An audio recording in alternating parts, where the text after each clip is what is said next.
सभी सम्मानित शिक्षक साथियों को मेरा नमस्कार। एक बार फिर से आपके अपने YouTube channel Charles education and motivation पर आप सभी का स्वागत है।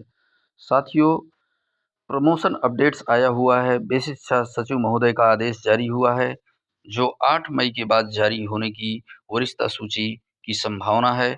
एनसीटी द्वारा पदोन्नति में टेट को अनिवार्य किया गया है। शिक्षक तैयार रखें टेट का विवरण प्रारूप भी दिया गया। हमारे इस वीडियो पर आप देखेंगे क्या क्या जानकारी आपको देनी है। पदोन्नति हेतु प्राइमरी और जूनियर स्तर की टीटी का ब्यौरा उपलब्ध कराए जाने के संबंध में दिशा निर्देश जारी किए गए हैं। यदि आप चाहते हैं इसी प्रकार की अपडेट्स बेसिक से जुड़ी हुई आपको मिलती रहे तो इस चैनल को सब्सक्राइब कर लीजिए और बेल आइकन को प्रेस कर दीजिए ताकि सबसे पहले नोटिफिकेशन आपको मिल सके। तो देखते हैं साथियों आदेश।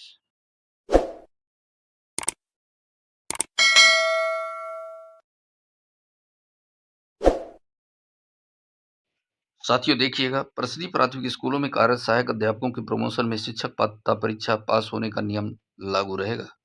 बेसिक शिक्षा परिषद के सचिव श्री प्रताप सिंह बाघेल जी ने 1 मई को सभी बेसिक शिक्षा अधिकारियों को लिखे पत्र में जानकारी मांगी है कि कितने शिक्षक प्राथमिक और उच्च प्राथमिक स्तर का टेट पास हैं। 31 जनवरी के बाद से पदोन्नति के लिए 8 बार निर्देश जारी कर चुके सचिव ने सभी बीएसए से 8 मई तक टेट पास शिक्षकों की सूचना देने को कहा है।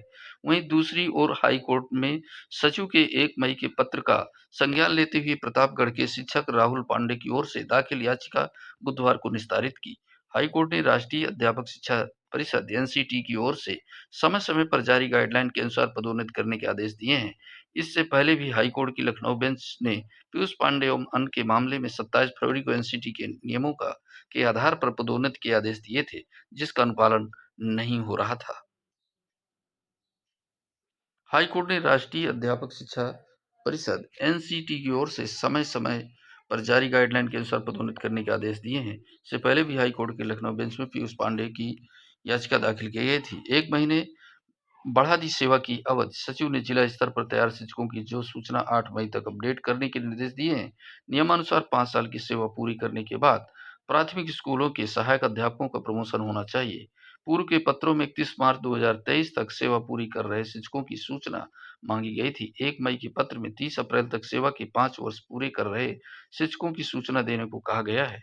8 मई तक पूछा कितने अध्यापक हैं टीटी पास, बीएसए को लिखा पत्र। और ये रहेगा सूचना का प्रारूप जूनियर बेसिक विद्यालयों में कार्यरत स्थायी सहायक अध्यापक अध्यापिकाओं के संबंध में। पहला है शिक्षक शिक्षिका का नाम, पद नाम, जन्म तिथि, नियुक्ति तिथि और सेवा अवधि की गणना कब से की जानी है? 30 अप्रैल 2023 तक। विद्यालय का नाम, विकास खंड का नाम, शैक्षिक योग्यता स्नातक बीए, बीएससी, बीकॉम, शिक्षण प्रशिक्षण योग्यता बीएड है या बीटीसी है या डीएलएड है तो यहाँ पर डालेंगे। टीटी उत्तीर्ण, प्राथमिक का उत्तीर्ण वर्ष, हाँ या नहीं। उच्च प्राथमिक स्तर का उत्तीर्ण वर्ष, ये आप वर्ष डाला जाएगा। इस प्रकार से ये आपका अनुशासनिक कार्यवाही हुई है या नहीं, यदि हाँ तो दिनांक और वर्ष डालना है। अधि अ, प्रकार का दिनांक 1 वर्ष। अधिशोषित दंड का, यदि कोई भी उनके ऊपर दंड पनिशमेंट किया गया है तो उसका दिनांक और दंड। अनंतिम ज्येष्ठता क्रमांक, अंतिम ज्येष्ठता क्रमांक आपत्ति निस्तारण के पश्चात। आइए देखते हैं साथियों सचिव महोदय का आदेश। सचिव उत्तर प्रदेश विश्व शिक्षा परिषद प्रयागराज सेवा में समस्त जिला विशिक्षा अधिकारी समस्त जनपद उत्तर प्रदेश। यह 1 मई 2023 का आदेश है। विषय उत्तर प्रदेश विश्व शिक्षा परिषद के अधीन संचालित जूनियर बेसिक विद्यालयों में कार्यरत सहायक अध्यापक अध्यापिकाओं की अनंतिम ज्येष्ठता सूची के संबंध में। महोदय कृपया उपरोक्त विषय बेसिक शिक्षा परिषद कार्यालय के पत्रांक दिनांक 26 फरवरी 2023 का संदर्भ लें, जिसके द्वारा उत्तर प्रदेश शिक्षा परिषद के अधीन संचालित जूनियर बेसिक विद्यालयों में कार्यरत अध्यापक अध्यापिकाओं की अंतिम ज्येष्ठता सूची राष्ट्रीय सूचना विज्ञान केंद्र उत्तर प्रदेश लखनऊ के पोर्टल पर अपलोड करने के निर्देश दिए गए हैं।